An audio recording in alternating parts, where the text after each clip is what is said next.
To me, the whole world was right here. And this was home.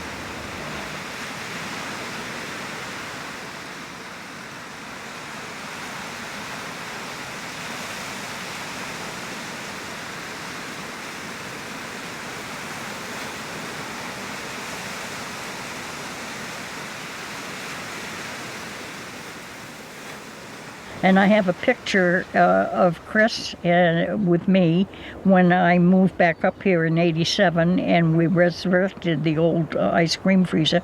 It was a 12-quart freezer. My father bought it for $1 when somebody was closing up their shop down at the harbor. And it takes 13 eggs and 2 quarts of cream and, I don't know, 4 quarts of milk. So it was a big freezer. And we used to make ice cream in the wintertime when God provided the ice, because we didn't have refrigeration, even in the summer. So whatever you ate it fresh that day, because you couldn't keep it. You know, some things we would put in the cellar, but they were always just chilled. It's why I don't like ice in things now.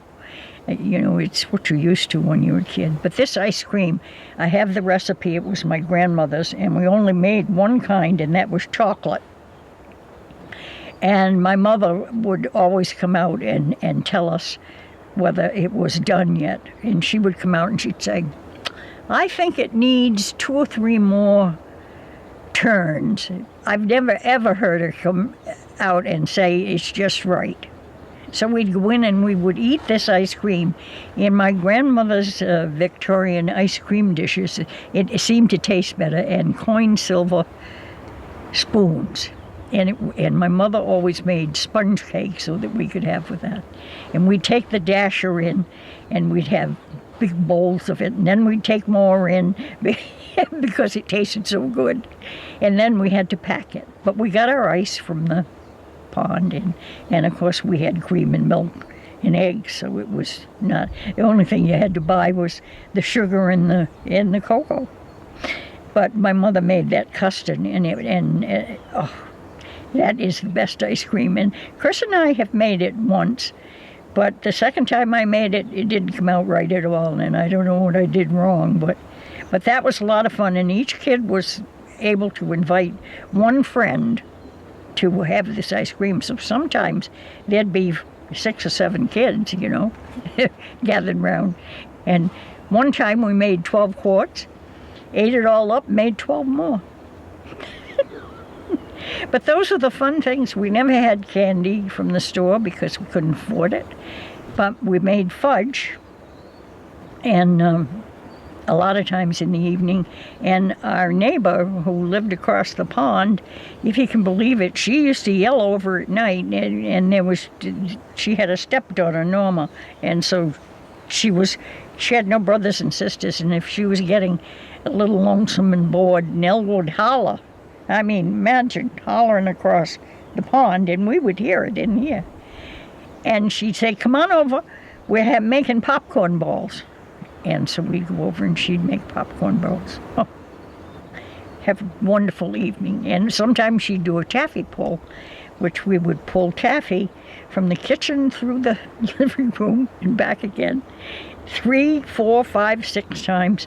And then it would be cut up in chunks and rolled in confectioner's sugar. Delicious. But all those things, and we made homemade caramels because, of course, we could get those things, you know, you just had to buy the chocolate. But I never felt deprived. I never felt envious because everybody was in the same boat. But we had fish and shellfish most every day. And of course in the summer it was wonderful because we had all kinds of vegetables and lettuce. And my mother, being Italian, cooked a lot of things that were different, you know, peppers and fried peppers and things like that. But we were taught how to do all those things, and the nice thing is that my great-grandson, Luke, lives with his mom and dad near the lumberyard that her mother owns, my daughter-in-law, and Luke is now planting his own seeds and planted pumpkins, and he made $200 this year selling his pumpkins. Very, very impressed he was with that. But he also planted corn, and he brought some to me, and he says, and Grandma, I shucked it myself, so you didn't have to bother with that. And you all nicely wrapped in cellophane. So it is a nice thing that he's seeing that.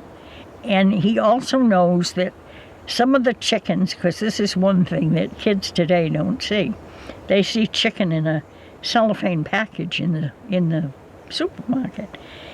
On the other hand, Luke's mother and grandmother, his Nana, brought chickens this year for to raise to eat. So he was told very firmly, these were the eating chickens, these were the egg chickens.